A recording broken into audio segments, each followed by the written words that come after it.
Well, good evening, everybody. Happy Monday night. Welcome to the Royal We Live Chat. My name is Kevin. For those of you who are brand new to the Royal We Live Chat, welcome. It's good to see you here. I see Grateful has signed in. It's good to see you. It's your first time on the live chat. Awesome. It's good to see you here. Heather, Heather, hi, how are you?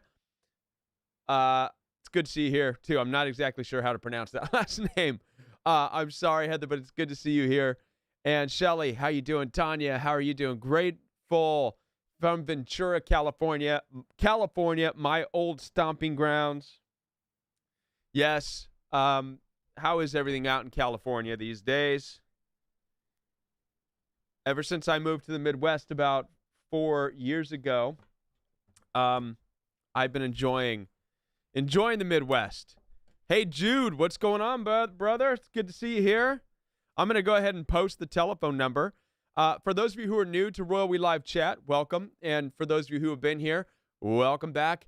It's good to have you all here tonight. This is an opportunity for you to just talk, share stories, ask questions, get some answers, and you can call in and we can have a conversation. In fact, I'm going to go ahead right now and put the telephone number up.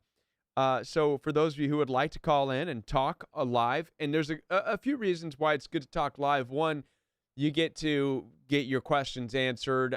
You get to talk about situations you're going through and not only get answers for you, but you get answers for everybody listening, and it becomes a part of the podcast. And so that's a pretty cool thing. So let me go ahead and get the telephone number up there before I forget to do that. That way you know. So I always post the number that you can call in on, and I bump it to the top. I pin it, and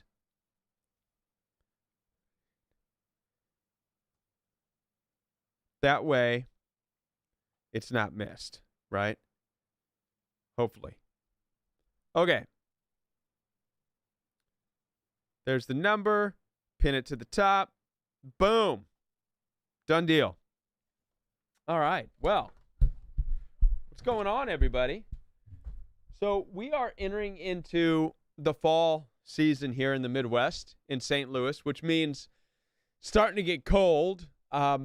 I'm going to have to start putting my beanie on out here pretty soon because it's starting to get cold. This week is supposed to get to the 50s or something like that. Jody, what's going on? Tanya, Emily, hopefully everything went good with that school situation that we were hearing about last week. Rye Shines from Minnesota. It's good to see you, Rye. Chevy Lynn. Good to see you. Mark, what's going on? I saw that short film, Your Reality Today. Gaslighting is an awesome weapon a narc uses. Absolutely. I don't know how awesome of a weapon it is, but it's definitely a weapon. Yeah, I wouldn't call it awesome. Doesn't feel awesome when you're going through it, but it's definitely a tactic that we need to be aware of. And again, it just goes to show that in these relationships, in these dynamics, it's best not to get involved because you would have to be equally as much of a gaslighter. And it's just, most of us just don't want to do that. You know what I mean? Sorry, awful weapon. Yeah, that's more like it. That's more like it. All right. Well, it's good to see you all here. Now, yeah, I haven't been posting as much videos lately. I need to get back on that. I kind of fell off that wagon. You know, every now and then I think I go through dry spells like everybody else, I think. And I'm talking about the videos on the regular Royal We channel. And I have a hard time with these dry spells I go through because it's not as though there's not content that can be made. I have tons of stuff written. I simply just get too caught up in my own mind. I start to get bored, I guess, with my own messages. I get bored of sitting in the same area. I start to second guess how I come across, and I get tied up. I get tied up in my own mind, and then I start to get derailed a little bit. And what's interesting, and I'm sure that many of you will experience this too, is when you get derailed from what it is you enjoy doing, your mind can start to go back into that dark place of thinking about the narcissistic people. And this is true with me. If I'm not busy with my own life and busy doing something, my mind will gravitate towards that. So it's another reason to stay busy and to stay focused.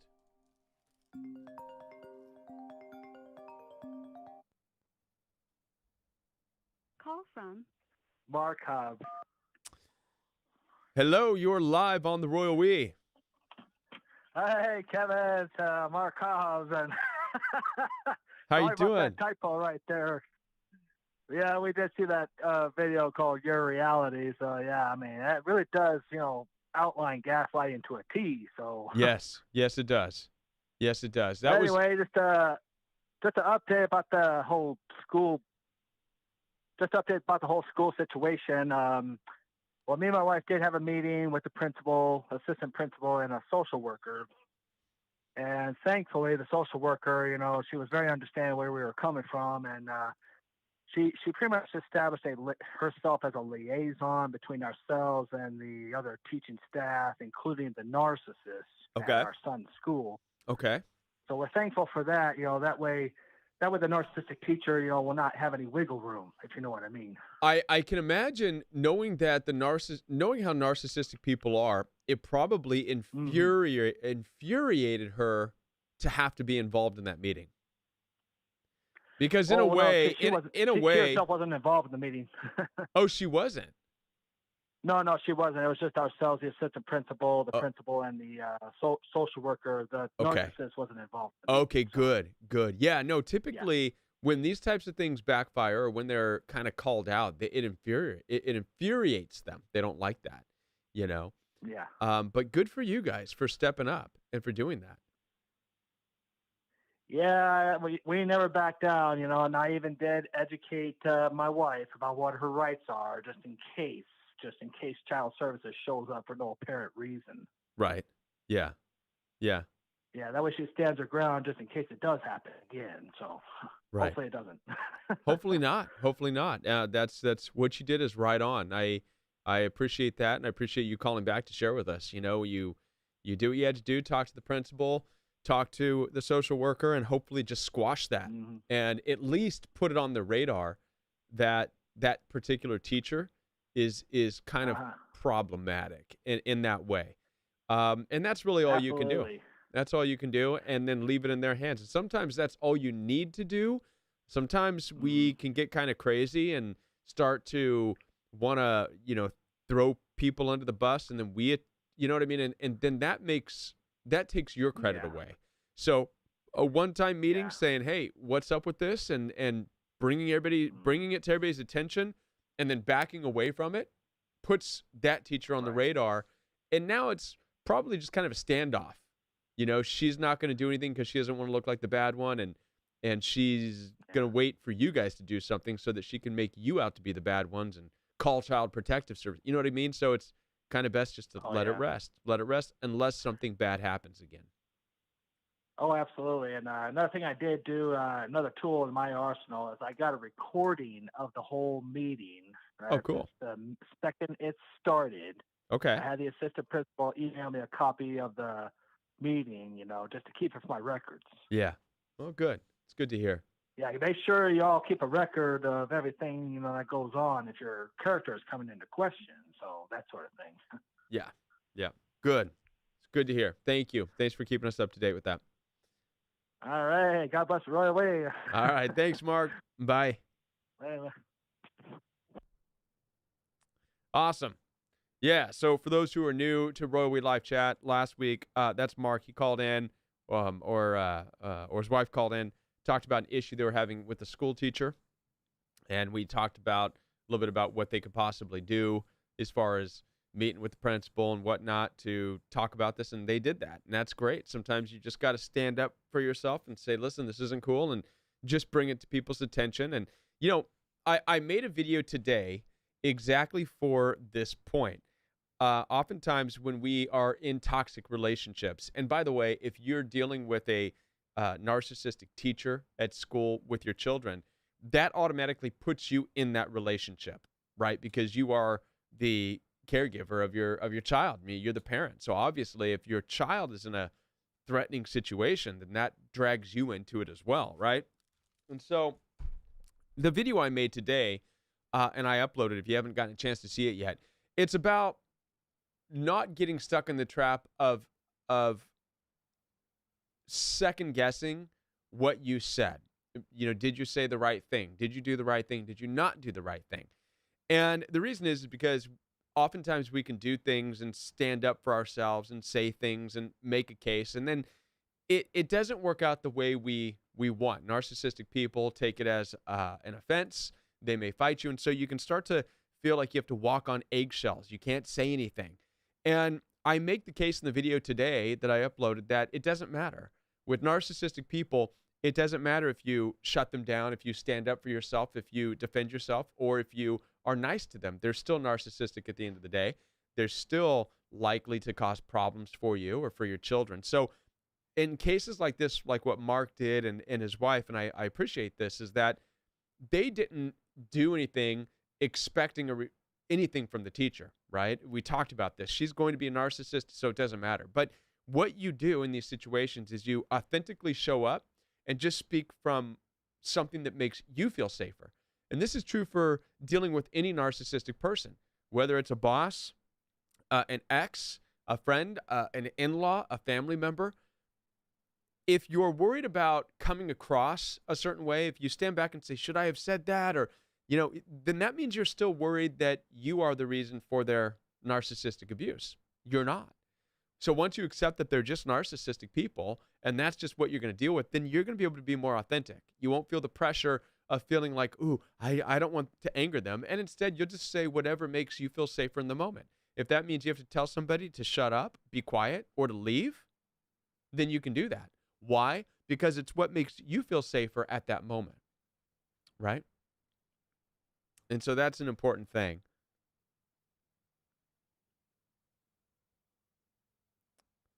All right. So how is everybody else doing tonight? Everybody doing good? Hopefully so. What was it we were talking about? Before that, I was mentioning. Oh, the phone call.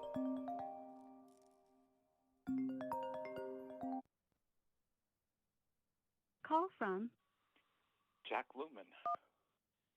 You're live on the Royal We. Hi, Kevin. Hi there. How are you? Also known as Jack Lumen. Doing fine.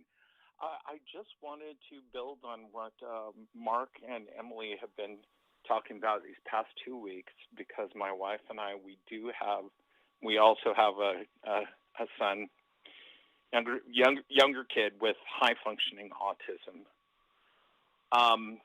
First of all, I think you're spot on with the advice. I did see this from experience, that if you let things rest, yes.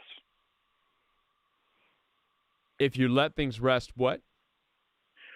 If you let things rest, yes, then things start to play their course. Administration has been informed that there is a problem with the teacher. Right. My particular situation was, okay, so my son is doing life skills as well. He's in high school as a freshman. Okay. But during the elementary years, we had a teacher, a little different situation. She was just like really clingy, but we also had involvement with the state social health services department, children, youth, and families, that sort of thing. Okay. So I just wanted to say first of all that your advice was spot on. My question, however, I'm thinking more in the vein of your videos that you did concerning attention deficit hyperactivity disorder. Yeah. I'm thinking in some cases, at least, this is something that I am seeing in my family, both with the attention deficit and with the autism, that these are neurological conditions, disorders that narcissists have like a target Yeah. Do you know what I'm Yes. saying? I'm Yes. wondering if you could talk more about that, because this is just something that I have noticed, and I don't wish to put my wife on the spot, but recently my primary narcissist is my mother. I think I mentioned that the last time that I called, but she's been targeted because of rejection sensitivity and volatile emotions. My mother just rained fire on her because she just On your wife. wouldn't take, yes. So is your wife, emotional does your wife manipulation. have ADHD? Yes, Yeah. Okay. very much so. Yeah. So More inattentive, focused, and hyperactivity. Sure. So Sure. Yeah, and I did talk. I made a couple of videos that address this, but and it's a difficult subject matter because again, I'm not a doctor, but I do know this. yeah. I have ADHD. Okay. hmm ADHD does have a way of triggering certain people. Okay. And what we see is that the primary people that get triggered by those with ADHD are narcissistic personality types. They're controlling types. They're the types of people that demand attention. Okay. They're the types of people that things have to be a certain way. They're the types of people that things need to be done like this and like this and like this and like this.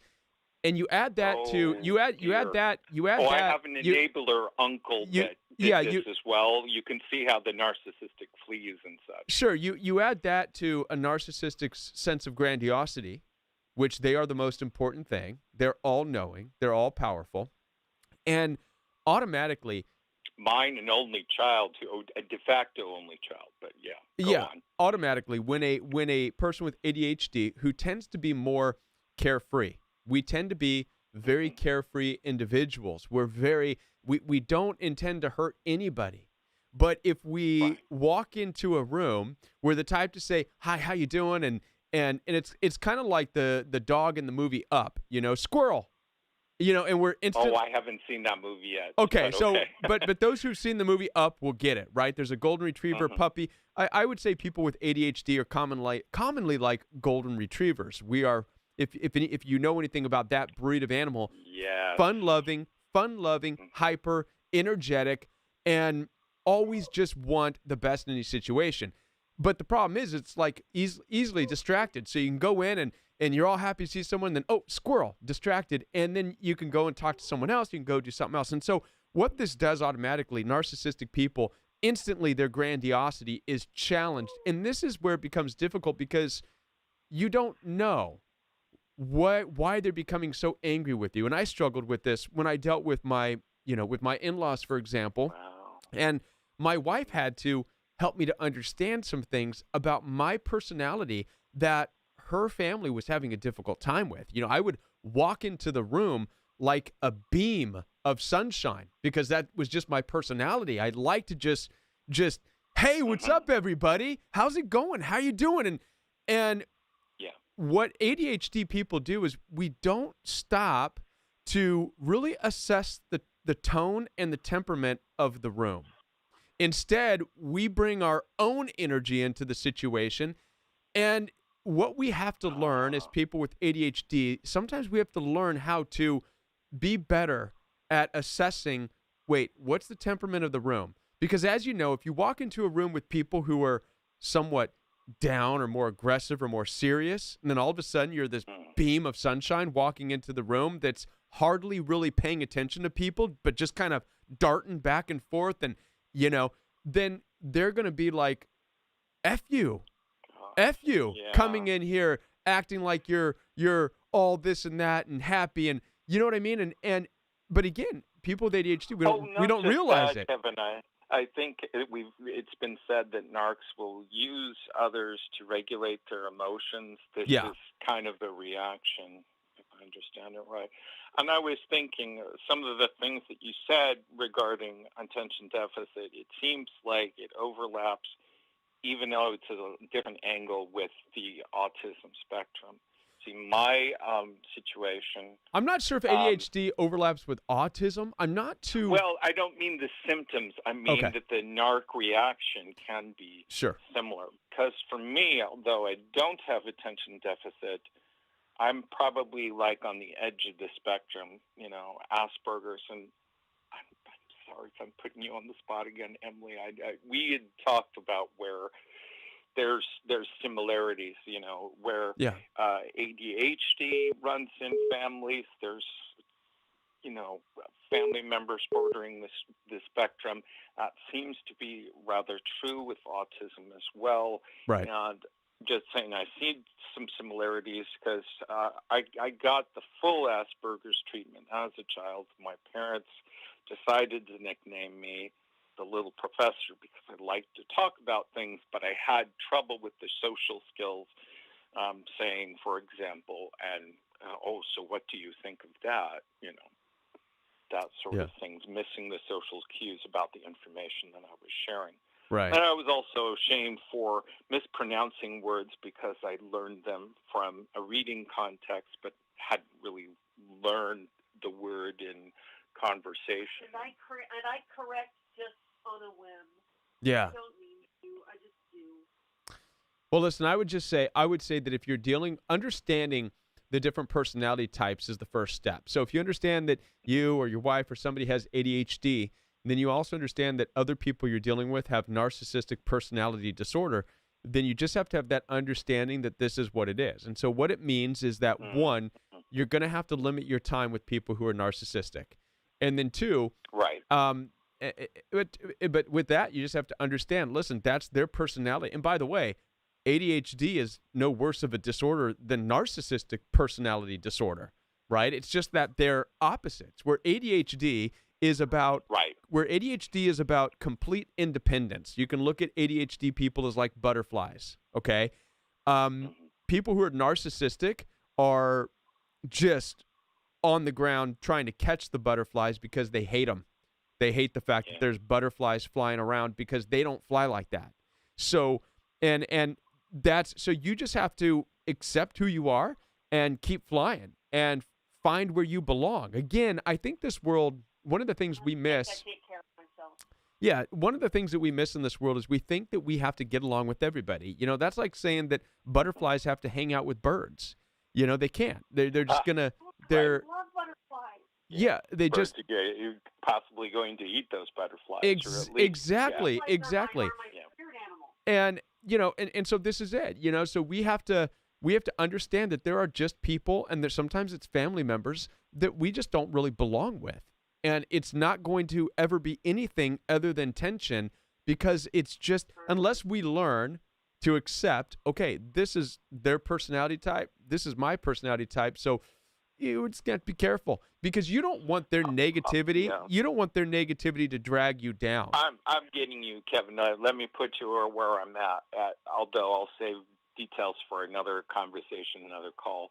Okay. You're right. We're having to limit contact. We do have a financial dependency on my parents, and so a full no contact isn't possible. We're having to do a lot of gray rock method, a lot of limited contact. And so many of the gray rock interactions been trying to teach family members to say, look, grandma and grandpa, this is us talking to the kids, they cannot help this, at least right now. This is how they are. Yeah. So, like you're saying. I agree. Right. Hope that helps. I hope that helps. From somebody who has ADHD, from somebody. Too. I'm hoping there's tidbits for Mark and Emily as well, just because, again, we're having to navigate the space, and again, it's harder, I think, when it's our children, as we want the very best for them.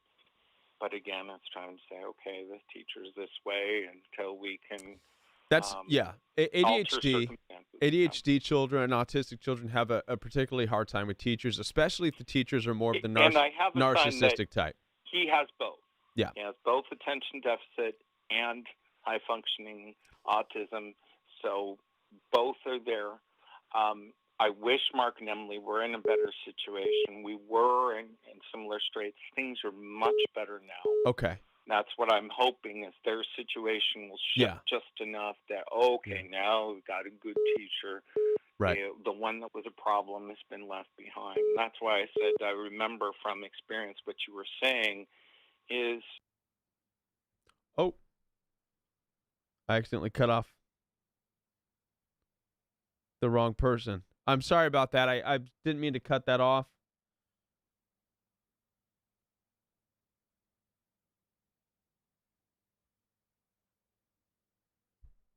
I think we missed somebody. Let's see. Sorry about that. I didn't mean to cut it off, but I think we wrapped up the conversation nonetheless. I was trying to end a call that was coming in, beeping in my ear. Sorry about that. Hello. Hi, this is Kevin with the Royal We. Did you call in a minute ago? I did. Thanks for calling back. Yeah, well, you're live. Is that okay? That is. It's a little different, a little unnerving, but I kind of need a little help. Okay. Long story short, try to get to the point. I have 5 grown children, and I divorced their abusive religious father 22 years ago. And I'm still dealing with experiencing ramifications of him just vilifying me. I'm damned if I do, damned if I don't. And how it's affected me now is my grown children are from ages 23 to 32, and 4 of them are sons. And it seems like my 2 youngest, who have been living with their father recently, are affecting the relationship I have with my other children. And one specifically has moved out away from their dad's house and nearby to my other children.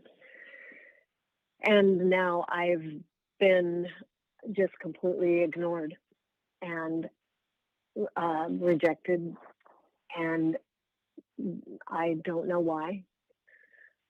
So I just got a phone call that they're going to move to Hawaii. 2 of my sons, my daughter-in-law, my 3 grandchildren, and they're going to be leaving very soon. So I feel like I'm actually going to see them this weekend for the first time in 6 months. And your video today was so profoundly poignant to exactly answering so many questions that I'm always afraid to say the wrong thing. I'm always trying to be at peace with everyone. And yet I feel like I need to speak up and say, why have you just cut me off the last 4 months? But they're leaving, and I don't want to cause trouble before they go, but it's killing me on the inside. How old are they? I've just been cut off, and the one that just moved out of his father's house is 24. Okay. So really still young. Okay. And he had been living on his own for a while, but he had a motorcycle accident. And then the one that is recently rejecting me for I don't know why, is 31. Okay. When you say rejecting you, what does this mean? Yeah. What does this mean? Well, my younger 2, who moved in with their dad 2 years ago, just cut me off as soon as they moved back in with him. No, would not answer phone calls. I have pursued them in creative ways. I would bring food over to the house and drop it off for funny things or cards, try to stop by. And they will, if they talk with me, it's actually really, it's abusive. They'll yell at me. Their dad has kept always, and just recently said me leaving him was abandoning the children, and I abandoned the entire family, and I abandoned them. And I was there. I was the mom who took them to school and to sports and to the parent meetings, but he's just drilled in their head that I'm a horrible person, that I disobeyed God, and that I've turned my back on God, and God's turned his back on me, and which I know isn't true. But Right. so I just feel like part of me, like they're still my kids, and I feel like they're under this horrible influence. Gotcha. And because they're my kids, I still feel like I need to do something. Yeah. I think my youngest, 23, is absolutely being abused under his roof. He's withdrawn, and I hear you. It is a tough one, okay? And Yeah. I'm gonna share with you why. Because without knowing the whole backstory, right, of what it was like Sure. actually with the two of you raising the kids and what that looked like and Yeah. what happened when you separated or divorced, what caused that. Okay, we don't know all that, but we're gonna put that aside, okay? Yeah. But he we're just, was arrested okay, that's okay. But Yeah. we're gonna for felony battery. we're on gonna okay. me. Yeah.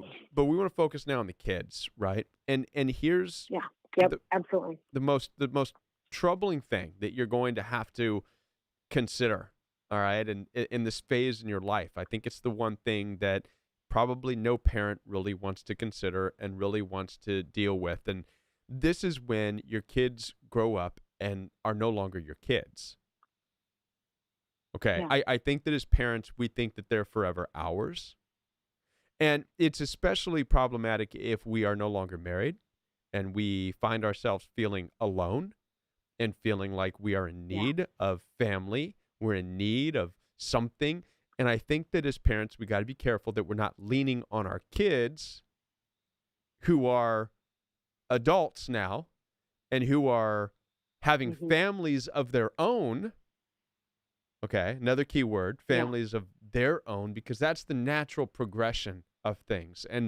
And so we have to make sure as parents we're not leaning on our kids to provide that for us, because that's really our responsibility in life, is to find our family, to find that partner, to find that unification. I think that a lot of times people think that the relationship between mother and kids and father and kids or whatever, they think that that's a unifying, it's a unification, and it's not, right? I typically lean on the Bible because the ancient Hebrew people put it perfectly when they wrote in Genesis, therefore a man and a woman shall leave the mother and father.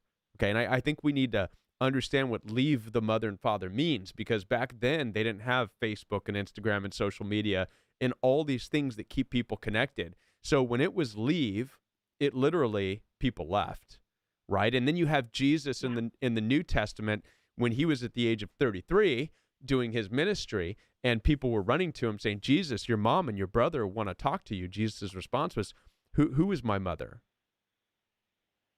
I'm no longer a baby.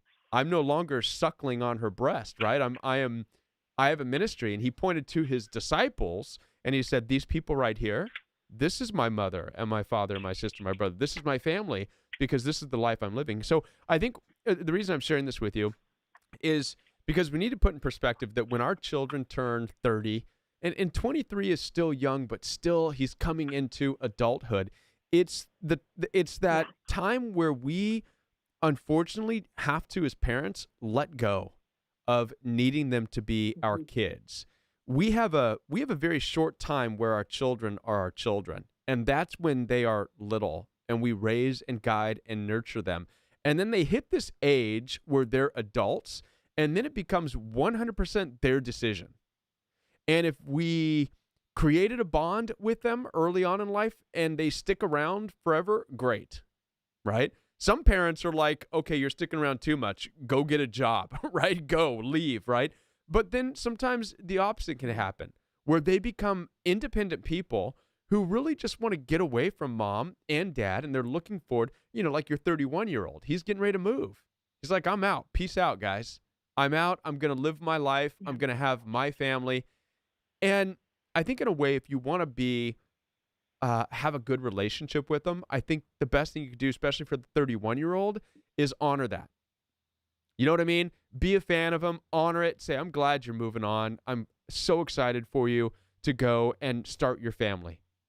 God bless you and bless your efforts. And I pray that you stick it out and your family lasts, right? Because in today's world, it's very difficult to do. And if you do that, you establish a relationship with your 31-year-old that says, I respect that you are a man now. You're not the little boy begging me for food. You're a man, and you're about to lead your own family. And I respect that. And it's going to be a different relationship. Yeah, he is married, and he has 3 children, and they're very responsible. There you go. And you go. All my children are very independent and are all hardworking. And I feel like I have really given them a lot of freedom. Good. Well, it's just it's hard. Yeah, and it's independence. Sure. But I am single, and I lost my mom and my dad and my grandma in the last 2 years. Yes. And there you go. I had a betrayal of a boyfriend who was 3-timing me. There you go. And it's been a huge amount of loss, and almost more than I can bear. I know. See, your pain. Not see my grandkids. Yeah. Too. And it's just come since my youngest moved out from his dad's house. And I'm like, are they just spreading the hate? No, no. It wasn't until my youngest, but it wasn't until my 24-year-old moved out of his dad's house. And there's so much hate from their dad towards me. Well, that you can expect. And I feel like that has been the influence on my older son, because it was great until my younger son moved up there near him. Yeah, no, I think with your older son, like we said, he's very independent. He is forming his own family. Okay? So it doesn't have anything to do with hate.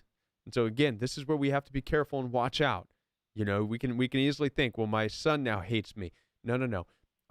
Consider everything you just said. Right? Oftentimes when we are looking at narcissistic abuse, we're thinking we're being betrayed. We're thinking we're being abandoned and hated on by all these people. Sometimes there's a few that you are, right? So your ex-husband, probably no doubt you're being hated on by him, because that's what these personality types do. But look at everything else that's going on. You just talked about being betrayed by another boyfriend who had 3 other girlfriends besides you. You lost your mom.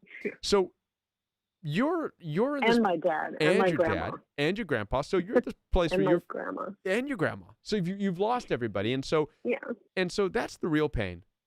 That's the real betrayal, if you will. And it's not a real betrayal that you can point out. It's not like you can say you died, you betrayed me. This is just something that I lost my mom, and I lost my dad too, and I've had this exact same thing on where you're at. I went out and outside one night, and I was crying to the Lord saying, I have nobody. That was really what I said. I have nobody. But the Lord spoke to me, and because I still have small children, which I do right now, I have an 8-year-old and a 5-year-old, 6-year-old. Sorry. And God spoke to me and said, no, that's not true, Kevin. You do have people. You have children. And I'm like, no, but I don't have parents. I don't have any. And the Lord spoke to me and said, you don't get to have parents anymore. You are the parents.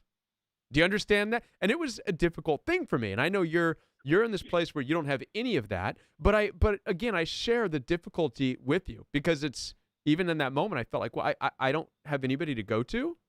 I don't get to have anybody to go to. And it's that God was like, no, you are the person to go to. Snap out of it. You know, that's what happens in life. Your parents, they're going to go, and you are it, right? And so I think that somewhere in this is a message for you, and it may not be exactly the way you want it, but you don't have this boyfriend who was cheating on you with 3 others. So thank God that's over. Your children are grown, and so they're moving on with their lives. Your ex-husband is still whatever he does. You don't have a mom. You don't have a dad. You don't have a grandma. And so, but there's a message of you have something, and you need to receive that and go after that. And it's not going to come by controlling other people. It's going to be something that you already have in place, right? It's something that you need to focus on. Maybe it's a different relationship. I don't know. But I teach music, and I absolutely love that. And I've made a huge impact on kids through this COVID time. There you go. There's something. There's something. There's something for And you to focus on. Very meaningful. Right. Right. And like somebody said, I just read a comment, I know God will send you family.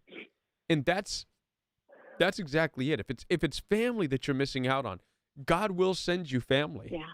God will send you family. You know, one of the things that, you know, I found family through the royal we. Okay? Again, I was rejected by my wife's siblings. They didn't like me because I was too Christian or too happy or too ADHD, whatever the case may be. They didn't like it. And so they rejected me. They rejected our marriage. And we moved and we started a new life. And my dad died. My mom died. I felt like I had nobody. I had no family. What I was really missing is that I had no encouragement. And even though God said, Kevin, you are the dad. But in that relationship, you know, I don't really get encouragement. My kids don't come up to me and say, Dad, you're amazing. Dad, you're awesome. Dad, keep going. They don't give me advice. They're not capable of it, right? And so I needed to get that from somewhere else, and God has provided that. God has given me a family through the royal we where I get encouragement, where I get good job, thanks for the word. Do you know what I mean? And I also get directed if I'm doing something wrong or whatever. So God will provide a family, and I think this is exactly what Jesus was saying when, you know, people ran to him and said, Jesus, your mom and your brother, they want to talk with you. Jesus' response in the New Testament was, who's my mother, who's my brother? And he pointed to his disciples, the people who were with him, and said, this is my family, right? So family's not going to look the way you think it should. It's not going to look the way in which we oftentimes have been told, the narrative we're given. You know, we have to have a mom and a dad and a brother and a sister and kids. And if we don't have this at all times, then we're nobody. Well, Jesus debunked that myth right away. He said, who is my mother? Who are my brothers? Stop letting your societal language determine what you have to have in life, what your family is, right? Your family can really be anything. Your family is what gets you excited to go and be a part of something. That's your family. And if that's the music school you're teaching, then so be it. If that's a sewing class you go to, then so be it. If it's a Bible study you go to, so be it. So I think that you've got some things to do in your life to get your life back on track and to start to find that family, your chosen family, right? And I have go ahead. No, I was just going to say, and in that, you know, obviously more in the loss of not having a family with the kids anymore, growing up under you and in your house, and you know what I mean, and cooking him dinners and this and that. You know, your 31-year-old, he's got a wife now who's going to cook him dinners, you know, and this and that. And so I think that, you know, in time, you'll be able to have these moments of getting together, and obviously you will, but it's going to be different. It's going to be different. Hope that makes sense. It does. And I thank God I do have one daughter in the mix, and she and I are close. I cherish that. Say that again. I have a daughter. Okay, and good. She and I are close. Thank Good. God. And Good. I cherish that relationship, and I give her plenty of freedom too. Good. Do you think I should ask my son why he's been so distant, or just let that go? I usually am not confrontational, and I'm just easygoing, and I don't. Sometimes I don't speak up for myself, but I don't want to cause drama. Yeah, what I've learned about people is when you ask them something like that, is there a reason you're being so distant? It can automatically put people on the defense because it's because I'm accusing them. Yeah, exactly. Of doing I was just going to say that because it's accusational. I've learned this too. Listen, this is something that I've done with people that I've had to learn not to do. You know, why are you so mad at me? Why are you angry with me? Why are you distant? It's accusational, right? So I think instead, this is a difficult one. I feel. You know, I don't. But again, I think that we need to first just find a place where we're healed and skip that stuff and just get to where we approach these people who we care about, because that's really what's going on with you. You care about them, and say, is there anything I could do for? Is there anything I could do for you? I know you're getting ready to go. can we get together, hang out for a bit before you go? Can we have a dinner? Can we, something. We are this Saturday. Oh, there you go. So if you already Saturday. are, that's why I'm so nervous about it. See, but that's an opportunity. So, and like I wouldn't. What to say and. Well, I wouldn't blow it. I wouldn't blow it by going up to him and saying, "Hey, why are you so distant from me?" Yeah, I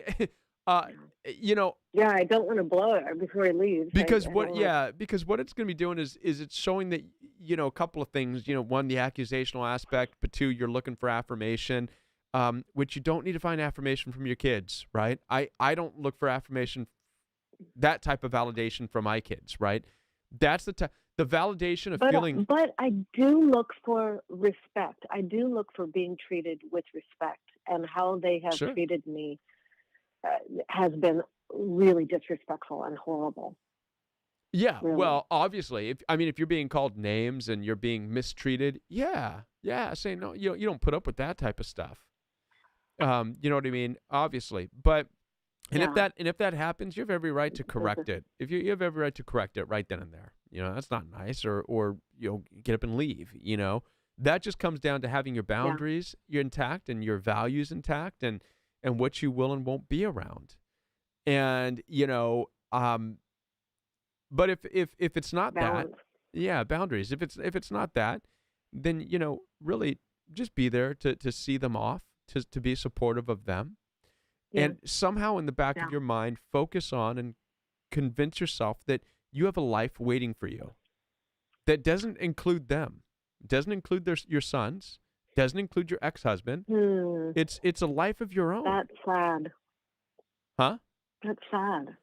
Well, it's sad. It's sad to think of a life without them. Well, but again, a life without them doesn't mean without them permanently, ever. It means you have a side life that is none of their business. That's what I mean, a life without them. You have a life without them. You have a life aside from them, right?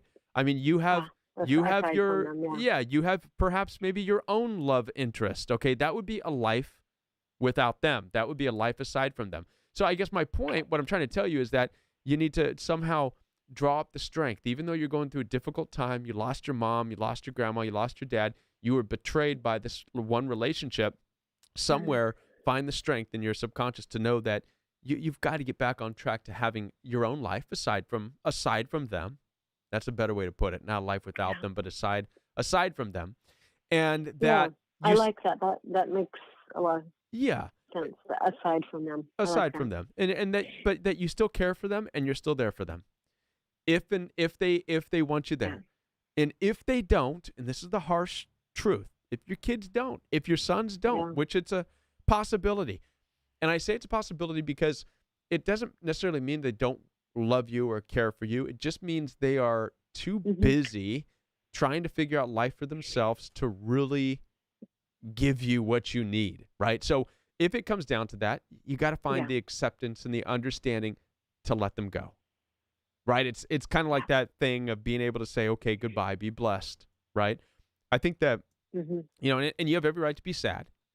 Yeah, I think sometimes, and I've said this before on the show, sometimes we forget that our ancestors, your ancestors, my ancestors, you and I, we wouldn't even be here right now in America if at some point in time our grandparents, great-great-grandparents, if they didn't say peace out to their mom and dad in Europe or wherever they came from and left at the age of 20, at the age of 17. At the age of 16, Absolutely. You know what I mean? And it was just something back. It was just something back then. It wasn't even a big deal. The 16-year-old went to mom and dad, said, "Hey, I'm hopping on the next fresh boat. I'm going to Americas. Thanks for bringing me up and raising me on biscuits and gravy. I love you, but I'm out." And they never saw him again. And you know what I mean? Because traveling wasn't Absolutely. that easy back then. Communication. Exactly. There was no phones. There was no communication. And so it was just something that happened. It's just progress. We've lost that. We have created a world that we live in where we are so woven and connected. And I don't know, to be honest with you, if it's good or bad. I don't know if it's caused more You know, problems in our lives or not, because we just can't seem to let go of people. well, and, you know, to that point exactly, a light bulb just came on for me. Is I felt as a mom, I was still obligated to help solve some of these problems because her dad was, you know, abusive.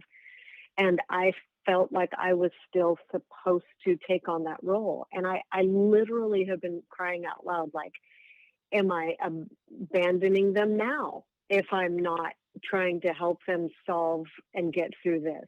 And I honestly, that to answer that very question you just asked, I felt like I was abandoning them, which is what their dad keeps saying. You abandoned us because you divorced me. Yeah. And I'm like, oh my God, am I? Am I supposed to keep helping them? No. Of course, you know, I have the picture of us being with my grandkids and us being together like we used to be, you know, but that does help me really absolve some of that letting go, that it's not okay. It's needed. It's normal. Yes. Right on. And healthy. That's it. You got it.